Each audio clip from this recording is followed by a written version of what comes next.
3 दिन ऐसे रहेंगे, 3 वार ऐसे रहेंगे, 3 तिथियां ऐसी रहेंगी,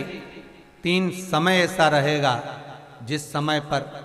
तेरे द्वारा निर्मित शूल को भी शिव धारण करेगा और जगत का कल्याण करेगा। 3 दिन, 3 तिथियां, 3 वार, 3 नक्षत्र, 3 घड़ी, 3 पल।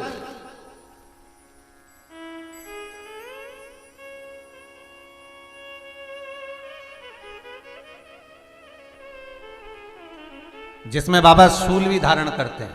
और शूल अकेले धारण नहीं करते महाराज। जो धतूरा होता है ना, दर्शन करें धतूरे के, कांटे कांटे सा होता है धतूरा, तो वो धतूरे के साथ में बाबा शूल धारण करते हैं, बेलपत्री के शूल को। ये बहुत बहुत आनंदमय कथा है महाराज जी। जिसके जीवन में हमेशा कांटे ही मिले हैं।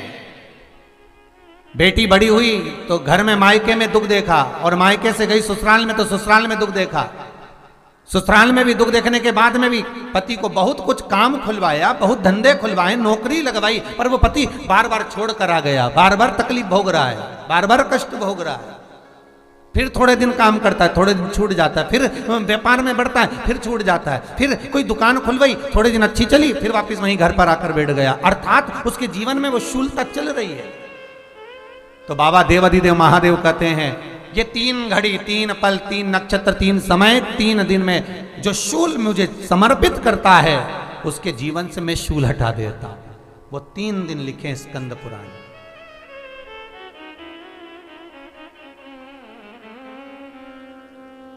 महाराज बैसाख महीने में जो प्रदोष आती है, बैसाख के महीने में बहुत ध्यान से सुनना भाई, जो अपनी जिंदगी से बहुत तंग आ गए हों, परेशान हो गए हों, कष्टमय जीवन जी रहे हों, बहुत दुखी हो गए हों, उनके लिए ये स्कंद पुराण का चरित्र फिर मिले ना मिले, आप प्रेम से सुन लो भाव से। पहला,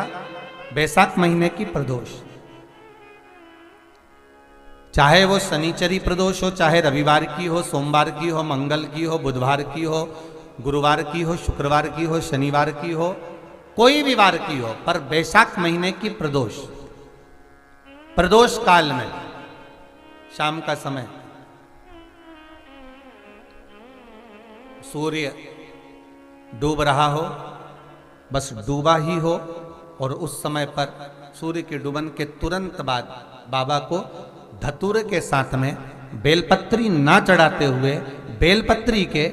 वृक्ष के 7 कांटे बाबा के शिवलिंग पर समर्पित करे जाते हैं महाराज, अपनी जिंदगी में अड़चनों को हटाने के लिए। फिर आप जिस व्यापार में उतरे, जिस व्यवसाय में उतरे, जिस नौकरी में उतरे, आप दिल से करें, आपको तरक्की मिलेगी। आप हार नहीं सकते, नीचे नहीं आ सकते, उन्नति पर ही चढ़ेंगे। एक वैशाख मास की प्रदोष। दूसरा, शिवरात्रि के दिन मध्याह्न का समय महाराज, जो बड़ी शिवरात्रि होती है माघ की, बड़ी शिवरात्रि के अंतर्गत मध्याह्न का समय, दोपहर के ठीक 12 बजे, चाहे फिर वो कोई भी दिन हो महाराज, शिवरात्रि जिस दिन पड़ रही हो,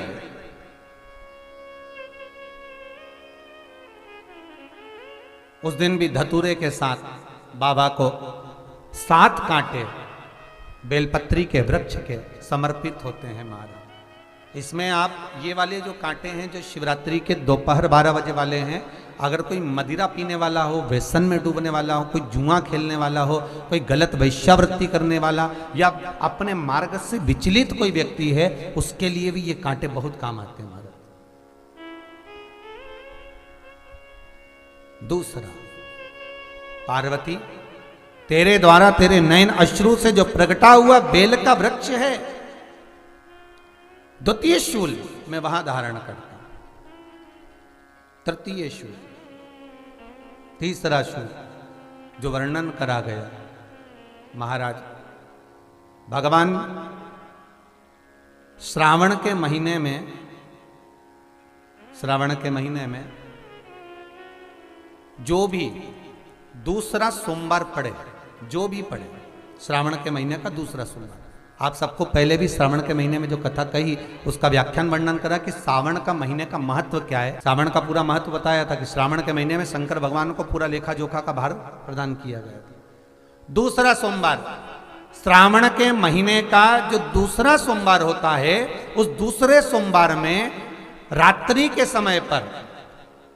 अर्थात शास्त्र अब घड़ी और पल का स्मरण करेंगे तो रात्रि के बजेंगे 10 से 12 बजे, मारा 10 से 12 के बीच में धतूरे के साथ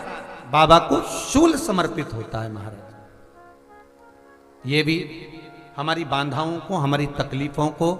व्यापार व्यवसाय के लिए, नौकरी सर्विस के लिए, बहुत सारे एग्जाम में आप बैठ लिए, गवर्नमेंट एग्जाम के लिए बैठ लिए, नहीं हो रहा, ये 3 बार मेरे शंकर को बेलपत्री के वृक्ष के शूल समर्पित होते हैं, उसका आनंद पाना और उससे अपने को सुख प्राप्त करना। पार्वती प्रसन्न हो जाती है, बाबा भोलेनाथ के चरणों में कहती है,